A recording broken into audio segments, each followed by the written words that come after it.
Good morning from KMVT. Good morning, Southern Idaho. I'm Jacob Dizon. Here's a look at your digital news update.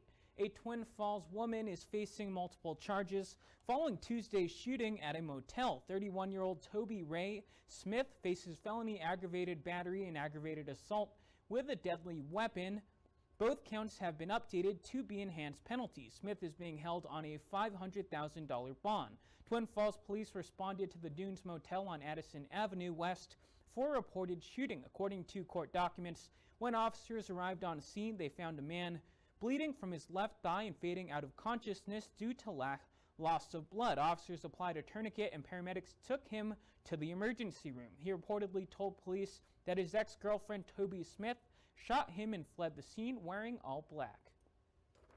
According to the affidavit, officers found Smith with a weapon in the back of the motel and arrested her. Smith told police she was trying to reconcile with her ex-boyfriend and their encounter turned into an argument. Smith said the man came aggressively at her and she fired 2 shots at him. She told police she left the room because she was afraid and she's due back in court on July 3rd. The Idaho Transportation Department is looking for public input in plans for another bridge over the Snake River. Right now, the department is exploring options for the new crossing, which include potentially extending State Highway 25 or 79 or widening Highways 30 or 46.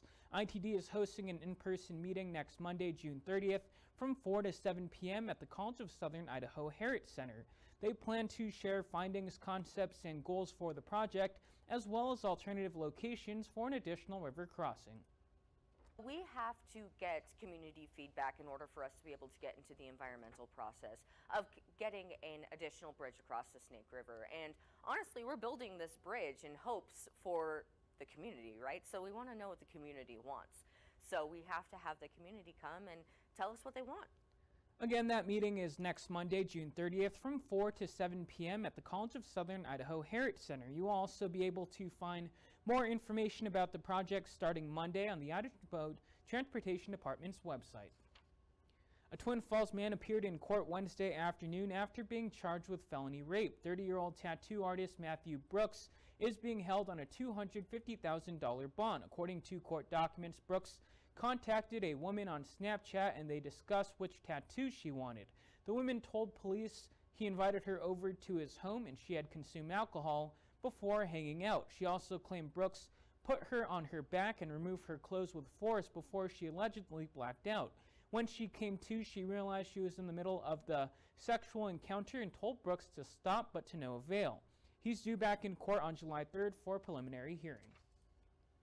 The Idaho Department of Fish and Game is warning people to be on the lookout for close encounters of the moose kind. On Tuesday, our local wildlife experts helped capture and relocate the moose that was seen wandering around a neighborhood in Burley.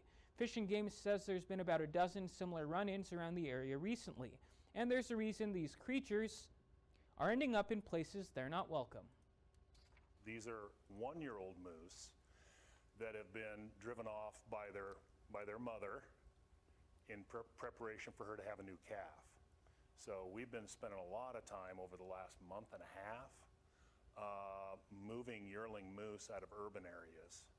Fish and Game says if you do spot a moose or any other large wild animal, do not approach it because they are dangerous. Instead, contact their department so that they can get it back to where it's supposed to be in the wild. Now let's check in with meteorologist Justin Fanfarelli for a look at your weather.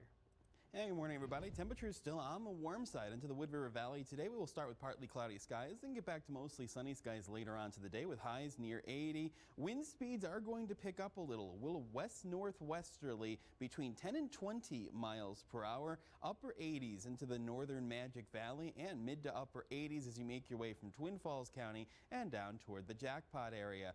Partly cloudy skies turn mostly sunny into the Mini-Cassia region today with just a light breeze. We will be into the mid-80s. Here's a look at the extended forecast into the Wood River Valley. A little breezy tomorrow, highs near 80, mostly sunny. We will keep the mostly sunny to sunny skies through the weekend as we rise through the 80s to near 90 on Monday and Tuesday. Still mostly sunny skies to partly cloudy skies, mid 80s to near 90. Minimal moisture chances through next week. Into the Magic Valley, lots of sunshine. Upper 80s the next few days, near 90s Sunday, upper 90s on Monday with partly cloudy skies, warm next week. That was a look at your digital news update. We'll be back with more of your local news today at noon. Until then, you can also send us story ideas by sending an email to news@kmvt.com.